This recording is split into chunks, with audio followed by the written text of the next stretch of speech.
야구야구 김영준입니다. 어제 류현진 선수 관련해서 흥미로운 기사가 있었는데요. 디 애슬레틱의 토론토 담당 기자인 닉 애쉬번이 류현진 선수의 볼 배합에 대해서 쓴 글이었습니다. 애쉬번의 주장은 크게 세 가지였습니다. 첫째, 우타자에게 싱커를 던지지 말 것. 둘째, 좌타자의 바깥쪽을 활용할 것. 셋째, 체인지업을 더 많이 던질 것. 일단 체인지업 구사율 증가는 제가 류현진 선수의 데뷔 시즌부터 계속 주장하고 있는 겁니다. 2013년 7월 1일자 기사에서 제가 이야기한 것도 좌타자 상대 체인지업의 비율을 해멀스만큼 늘려야 한다는 거였는데요. 그때까지만 해도 류현진 선수는 메이저리그 진출 후 좌타자에게 체인지업을 던지지 않고 있었습니다. 하지만 7월 28일 신시내티전에서 좌타자에게 체인지업을 던져 제가 깜짝 놀란 바 있습니다. 그리고 어제 다나카와 비교하는 기사를 쓰기도 했습니다만 최근 메이저리그는 휴스턴을 시작으로 경쟁력 있는 변화구를 최대한 많이 던지게 하는 게 유행하고 있습니다. 류현진 선수는 데뷔 시즌 6.1%에 불과했던 좌타자 상대 체인지업 비율을 지난 시즌 19.2%까지 늘렸는데요. 하지만 저는 우한인 루이스 카스티오가 우타자를 상대로 기록한 24.8%까지 늘려도 좋다고 생각합니다. 좌타자의 바깥쪽을 활용하라고 한 것도 어찌 보면 당연한 이야기인데요. 바깥쪽은 몸쪽보다 장타 위험성이 적다고 할 수 있습니다. 그리고 류현진 선수는 커브, 커터, 체인지업까지 좌타자 바깥쪽으로 흘려보낼 수 있는 제구를 가지고 있는 선수입니다. 어제 기사에서 가장 궁금해하셨을 부분은 우타자에게 싱커를 던지지 말라고 했던 부분일 겁니다. 일단 개념부터 정리해보겠습니다. 투수가 던질 수 있는 패스트볼은 포심, 투심, 싱커 세 가지입니다. 컷 패스트볼과 스플릿핑거 패스트볼은 패스트볼이라는 단어가 들어가긴 하지만 변화가 크기 때문에 패스트볼이라 말하기는 어려울 것 같습니다. 야구공 심해 네 군데를 잡고 던지는 포심 패스트볼은 좋은 공일수록 내추럴 무브먼트가 생기는데요. 포심의 자연스러운 무브먼트는 암사이드, 즉 우한이 던지면 우투수의 팔 쪽으로 휘어지는 걸 의미합니다. 내추럴 무브먼트가 좋은 공은 마치 공에 꼬리가 달려있는 것처럼 휘는데요. 이를 테일링이라고 합니다. 투심은 포심이 가지는 내추럴 무브먼트의 횡적인 움직임, 싱커는 종적인 움직임을 극대화한 공이라고 할 수 있는데요. 미국에서는 스플리터와 포크볼을 구분하지 않는 것처럼 투심과 싱커를 그냥 싱커라고 말하는 경우가 많습니다. 그래서 베이스볼 서원트에 가시면 류현진 선수의 투심은 싱커로 표기가 되어 있습니다. 자, 그렇다면 애쉬번의 말을 한번 따져보겠습니다. 류현진 선수가 지난해 최고의 성적을 낸 건 타구 속도 관리와 발사각도 관리에 모두 성공했기 때문인데요.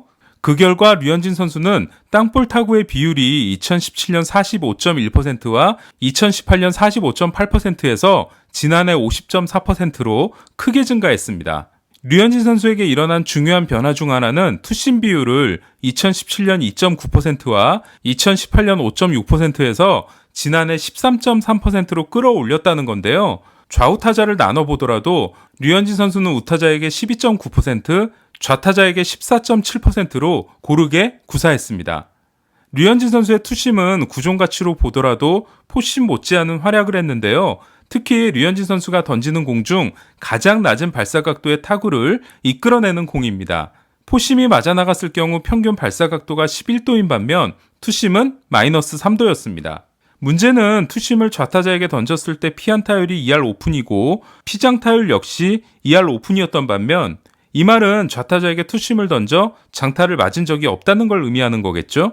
우타자에게는 피안 타율이 3할 9푼 6리이고 피장 타율 역시 5할 8푼 5리였다는 겁니다.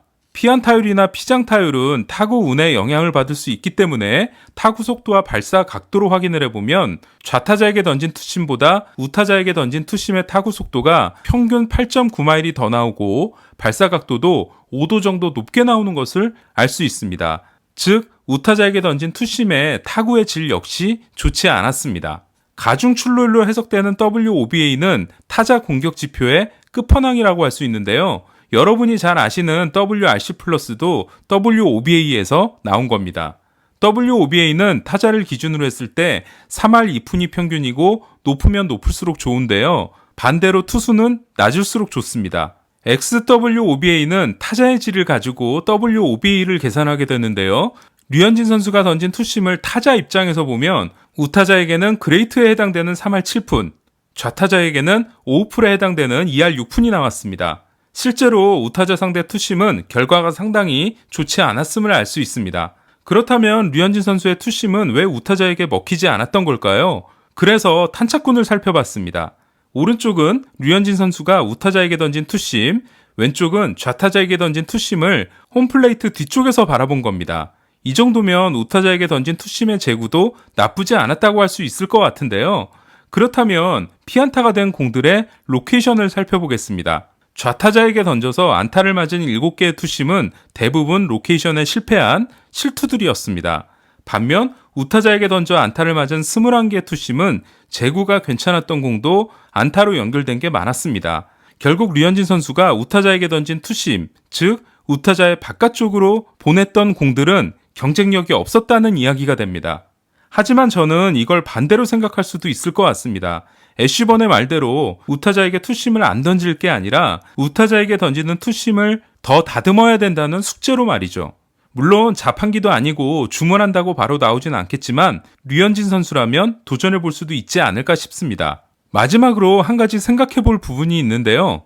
류현진 선수는 피곤하고 팔의 각도가 내려온 날은 포심, 즉 하이 패스트볼을 줄이고 의도적으로 투심을 많이 던지기도 했습니다. 따라서 투심의 결과가 좋지 않은 걸 액면 그대로 받아들여서는 안 될 것 같다라는 생각도 듭니다. 제가 류현진 선수의 피칭을 보면서 정말 재밌는 건 안 될 것 같은 걸 계속해서 해내고 있기 때문인데요. 그렇기 때문에 류현진 선수의 새로운 도전이 더 기대가 됩니다. 이상 김영준의 야구야구 영상으로 만나는 인사이드 MLB였습니다.